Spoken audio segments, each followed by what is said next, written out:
उपत्यकामा कोरोना संक्रमितको दर उच्च हुँदै गए पनि जारी निषेधाज्ञा शर्तसहित खुल्यो। सवारी साधनलाई जोर बिजोर प्रणाली लागू, उपत्यका प्रवेशमा भने कडाई। करिब 1.5 वर्ष अघिको निर्णय उल्ट्याउँदै सरकारद्वारा जग्गाको किता काठ खुल्ला। किता काठ रोकिँदा जग्गाको भाउ आकाशिएको बताउँदै अब मूल्य घट्ने मन्त्री अर्यालको दाबी। श्रम गन्तव्य मुलुकबाट 1.25 लाख नेपालीले तत्काल उद्धारका लागि निवेदन दिए पनि 47,000को मात्र उद्धार, निवेदन दिनेको संख्या भने झनै बढ्दै।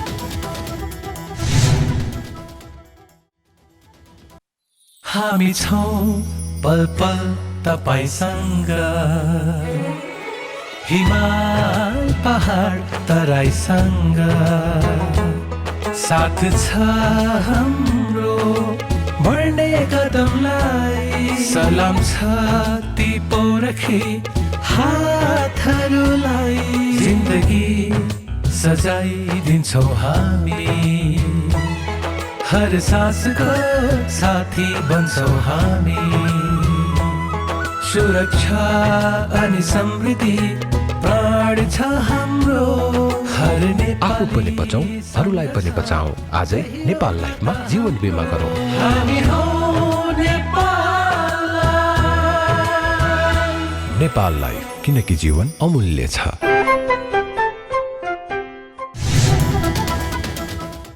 नमस्कार, कारोबार समाचारमा स्वागत छ। अब समाचार विस्तारमा। काठमाडौँ उपत्यकामा लागू गरिएको निषेधाज्ञा खुकुलो गर्दै बिहिबारबाट यातायातका साथै व्यापार व्यवसाय क्षेत्र समेत खुल्ला गर्ने निर्णय भएको छ। उपत्यका स्थित 3वटै जिल्ला प्रशासन कार्यालयको बुधबार बसेको संयुक्त सुरक्षा समितिको बैठकले भदौ 3 गतेबाट जारी गरिएको निषेधाज्ञालाई शर्तसहित खुल्ला गर्ने निर्णय गरेको हो।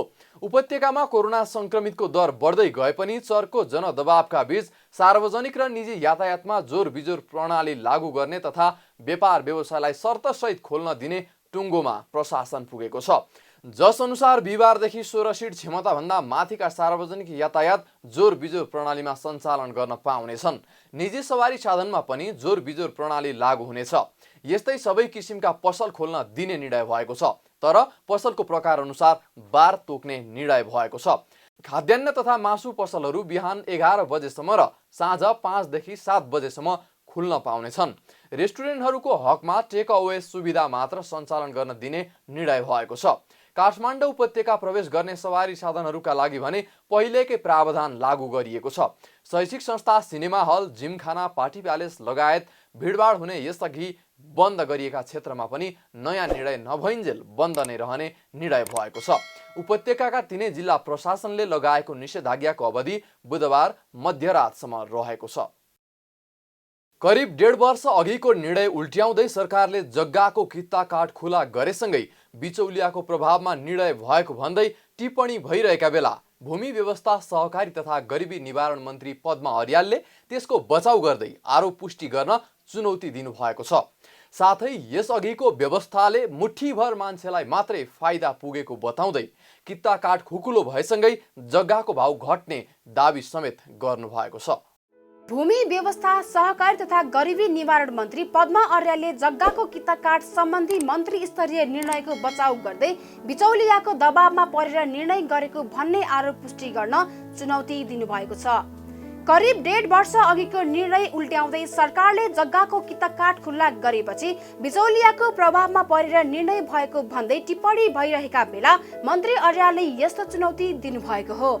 सरकारले सर्वोच्च अदालतको आदेश र अख्तियार दुरुपयोग अनुसन्धान आयोगको निर्देशन अनुसार निर्णय गरेको उल्लेख गर्दै बिचौलियाको प्रभावमा परेर निर्णय भएको भन्ने आरोप पुष्टि गर्न उहाँले चुनौती दिनुभएको हो। म च्यालेन्ज नै गर्छु। यो निर्णयसँग जोडिएर जसले भन्नुभएको छ, कसले भनेको छ मैले सुनेको छैन। धेरै अब शीर्षक जे भए पनि भित्री कुरा अप्ठ्यारो भएको थियो, खोल्यो सहज भयो भन्ने लाइन नै मैले देखेको छु। अब कोही व्यक्ति विशेषले या कुनै संस्थाले आरोपित गरेका छ भने त्यसले कुनै हिसाबले के मनसायबाट भयो भन्ने कुरा त्यसले पुष्टि गर्न सकोस्, मैले च्यालेन्ज गर्छु। नचाहिने बेतुक्का कुरा गर्न पाइन्छ। मान्छे स्वाभिमान सबैको हुँदैन। अनि अख्तियारले पनि निर्देशन गर्यो, त्यसले गर्यो भने सर्वोच्चले पनि निर्देशन गर्यो त्यसैले गर्यो कि भन्ने अनि त्यसको कार्यान्वयन मन्त्रालयले गर्दा फेरि मन्त्रालय पनि फस्यो कि भन्ने यस्ता नचाहिने कुरा मैले एकदम दुःखका साथ भन्नुपर्छ। आज जसले यो टिप्पणी गरिरहेका छन्, हिजो खण्डीकरण रोक्दा पनि यिनीहरूले टिप्पणी गरेका थिए नेगेटिभ। आज त्यो खुकुल्लो भयो भन्ने म्यासेज जाँदा पनि तिनीहरूले टिप्पणी गरेका छन् भनेपछि त्यो नेगेटिभ कुरा बाहेक केही नजानेका मान्छेले बाहेक यसलाई अरू ढङ्गले हेरेका छैन। 2074 सालमा तत्कालीन सरकारले सम्बन्धित निकायबाट अनुमति लिएर वा नलिएर कृषियोग्य जग्गा कुनै पनि प्रकारले खण्डीकरण गर्न नपाइने निर्णय गरेको थियो। सो निर्णयले सीमित व्यक्ति र संस्थालाई फाइदा पुग्ने तर आम जनताको घर व्यवहार नै रोकिने अवस्था आएपछि खुकुलो गरिएको उहाँले बताउनुभयो। तत्कालीन समयमा मन्त्रालयको निर्देशन विपरीत नक्कली अंश बन्डा खडा गर्ने र अदालतमा पनि बनावटी मुद्दा खडा गरी गैरकानुनी ढङ्गले कित्ताकाट हुने गरेको दावी गर्दै यसरी गैरकानुनी ढङ्गले निर्णय हुँदा सर्वसाधारण कामबाट वञ्चित हुने र निश्चित मान्छेलाई मात्रै फाइदा हुने गरेकोमा सर्वसाधारणको सुविधालाई मध्यनजर गर्दै कित्ताकाट केही खुकुलो पारिएको बताउनुभयो। त्यतिखेरै खुलाएर के भनेको थियौँ, वर्षमा एउटा कित्ता घर व्यवहारको निम्ति काट्न सक्छौ है भन्ने पनि राखिदिएको थियो।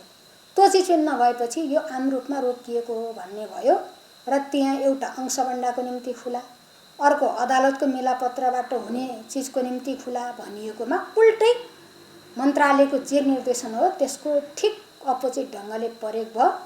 अंशबन्डा पनि अत्यन्त नक्कली अंशबन्डा खडा गर्ने, पटके अंशबन्डा गर्ने, जस्केलाबाट छिर्ने, गैरकानुन ढङ्गले मोलतोल गर्ने र काम गर्ने, अदालतको मिलापत्र पनि बनावटी मुद्दा खडा गर्ने, अनावश्यक रूपमा अनि भिडभाड गर्ने र कित्ताकाटकै मुद्दाहरू जाने र एकदम असहज जनता सेवाग्राहीलाई पनि असजिलो पर्ने गरी गयो। मन्त्री अर्यालले यसअघि मुठी भरका मानिसलाई मात्रै फाइदा पुग्ने गरेको तर सर्वसाधारणलाई बेफाइदा गरेको बताउनुभयो, जसले गर्दा जग्गाको भाउ आकाशिएर सर्वसाधारणको पहुँचभन्दा बाहिर गएको दावी गर्नुभयो। उहाँले अब परिपत्र जारी भइसकेको अवस्थामा जग्गाको भाउ घट्ने दावी समेत गर्नुभयो। यसबाट के हो भन्दा हिजोको निर्णयले भएको के थियो, प्रभाव के पार्यो थियो, बजारको अवस्था के थियो भन्ने हिसाबले हेर्ने हो भने मुठीभर मान्छेलाई फाइदा भयो, अरूलाई पुरै बेफाइदा भयो। त्यसले गर्दा के हो भन्दा जमिनको भाउ पनि आकाशियो, अत्यन्त आकाशियो, यति धेरै असन्तुलन भयो कि अब मान्छे सर्वसाधारण मान्छेले जमिन किन्नै नसक्ने अवस्था भयो।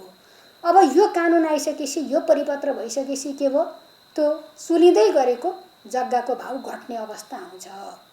अनि एक थरी मुठीभर निश्चित मान्छेहरूले मात्रै सुविधा लिएको कुरा अब सबैमा हस्तान्तरण भएर जान्छ। त्यसैले यो समानताको निम्ति पनि यो कुरा ठिक छ, न्यायको निम्ति पनि यो कुरा ठिक छ। हिजो विभेदपूर्ण कुरा थियो, अब त्यसलाई कानुनबाट व्यवस्थित गर्दै अब यो गर है भनेर हाम्रा निर्णयलाई सचेत बनाउने काम हामीले गरे हो। दीर्घकालीन समस्या समाधानका लागि जग्गाको वर्गीकरण गरी नक्सा तयार गर्ने काम भू उपयोग ऐन मार्फत भइरहेको उल्लेख गर्दै उहाँले तत्कालीन समस्या समाधानका लागि स्थानीय तहमा खेतीयोग्य जमिन भए नभएको यकिन गरी सिफारिस गर्न प्राविधिक समिति गठन गरिने बताउनुभयो। सोही समितिको सिफारिस अनुसार कित्ताकाट हुने उहाँको भनाइ छ।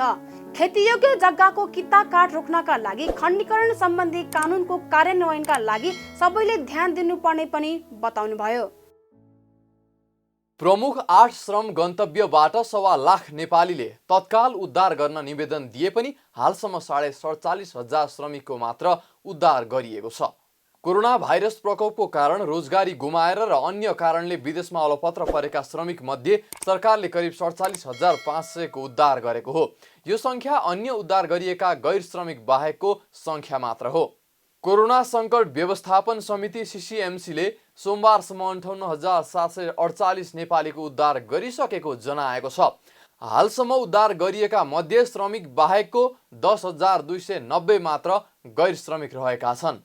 उद्धारको लागि निवेदन दिएका भन्दा नेपाल तत्काल आउनुपर्ने श्रमिकको संख्या बढी भएपछि सरकारले 7 नियोगमा अलपत्र श्रमिकका लागि सेल्टर समेत तयार गरेको छ। श्रम गन्तव्यमा अलपत्र पर्ने श्रमिकको संख्या बढ्दै गएपछि मन्त्रालयले तत्काल उद्धार गर्न नसकिएका र उडानको पर्खाइमा रहेका श्रमिकका लागि Saudi Arab, Kuwait, Dubai, Oman, Qatar, Malaysia र बहराइनका 7 वटा नियोगमा सेल्टर हाउस समेत सञ्चालनमा ल्याएको जनाएको छ। सेल्टरको क्षमता कम भएका कारण हजारौं श्रमिक महिनौदेखि खाने र बस्नेको स्थानको समेत अभावमा रहेका छन्। कतिपय श्रमिकलाई नियोग गैर आवासीय नेपाली सङ्घ र सङ्घ संस्थाले खाने बस्नेको व्यवस्था गरिरहेको भए पनि सबै श्रमिकले यो सुविधा नपाएको गुनासो गरेका छन्। श्रम, रोजगार तथा सामाजिक सुरक्षा मन्त्रालयले भदौ 18 सम्म Qatar, Malaysia, Saudi Arab, UAE, Oman, Bahrain, Kuwait, दक्षिण कोरियाका 1,25,000 श्रमिकले उद्धारका लागि निवेदन दिएको जनाएको छ। अबदेखि न्यूनतम पुँजी कोष कायम नगर्ने बैङ्क तथा वित्तीय संस्थाले लाभांश तथा बोनस सेयर घोषणा समेत गर्न नपाउने भएका छन्। नेपाल राष्ट्र बैङ्कले एकीकृत निर्देशन 2076 संशोधन गर्दै बैङ्क तथा वित्तीय संस्थाले आर्थिक वर्षको कुनै एक महिनामा पुँजी कोष कायम नगरे पनि लाभांश तथा बोनस सेयर घोषणा गर्न नपाउने व्यवस्था गरेको हो। जस अनुसार अबदेखि आर्थिक वर्ष अवधिको कुनै एक महिनामा पनि पुँजी कोष अनुपात नियम बमोजिम कायम नभएको खण्डमा समेत त्यस्ता संस्थाले लाभांश घोषणा गर्न नपाउने भएका हुन्। यसभन्दा अगाडि बैङ्क तथा वित्तीय संस्थाले आर्थिक वर्षको बीचको अवधिमा पुँजी कोष नपुगेको तर अन्तिम महिनामा पुगेको खण्डमा पनि लाभांश वितरण गर्न पाउने व्यवस्था गरिएको थियो। स्थानीय बजारमा बुधबार सुनको मूल्य प्रतितोला 600 रुपैयाँले बढेको छ।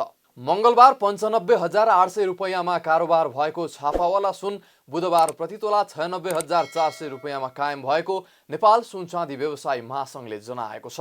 त्यसैगरी तेजाबी सुनको मूल्य प्रतितोला 95,900 रुपैयाँ कायम भएको छ भने चाँदी मूल्य प्रतितोला 1,315 रुपैयाँ कायम भएको छ। साताको चौथो दिन शेयर बजार दोहोरो अङ्कले बढेको छ।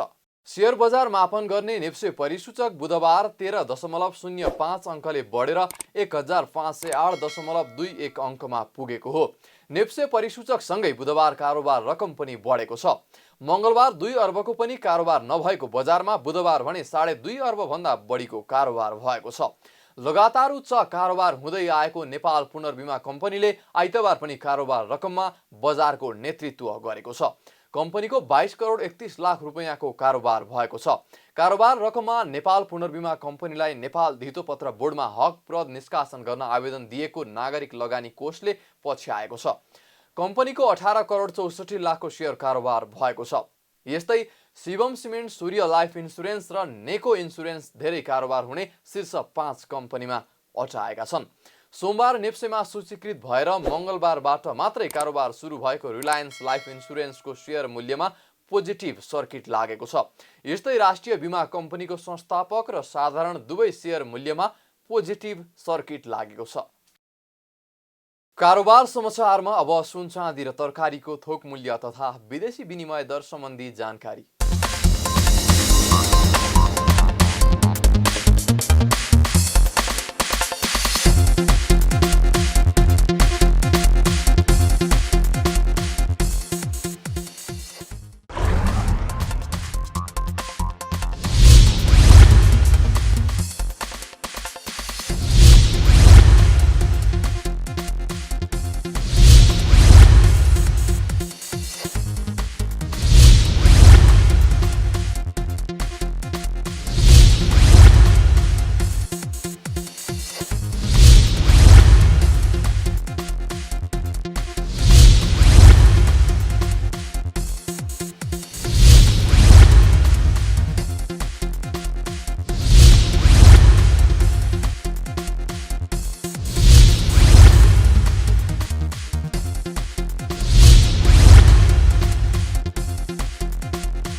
बिदा हुनु अघि अहिलेसम्मका प्रमुख समाचार फेरि एकपटक। उपत्यकामा कोरोना संक्रमितको दर उच्च हुँदै गए पनि जारी निषेधाज्ञा शर्तसहित खुल्यो। सवारी साधनलाई जोर बिजोर प्रणाली लागू, उपत्यका प्रवेशमा भने कडाई। करिब 1.5 वर्ष अघिको निर्णय उल्ट्याउँदै सरकारद्वारा जग्गाको किस्सा काट खुल्ला। किस्सा काट रोकिँदा जग्गाको भाउ आकाशिएको बताउँदै अब मूल्य घट्ने मन्त्री अरियालको दाबी। र श्रम गन्तव्य मुलुकबाट 1.25 लाख नेपालीले तत्काल उद्धारका लागि निवेदन दिए पनि 47,000को मात्र उद्धार, निवेदन दिनेको संख्या भने झनै बढ्दै।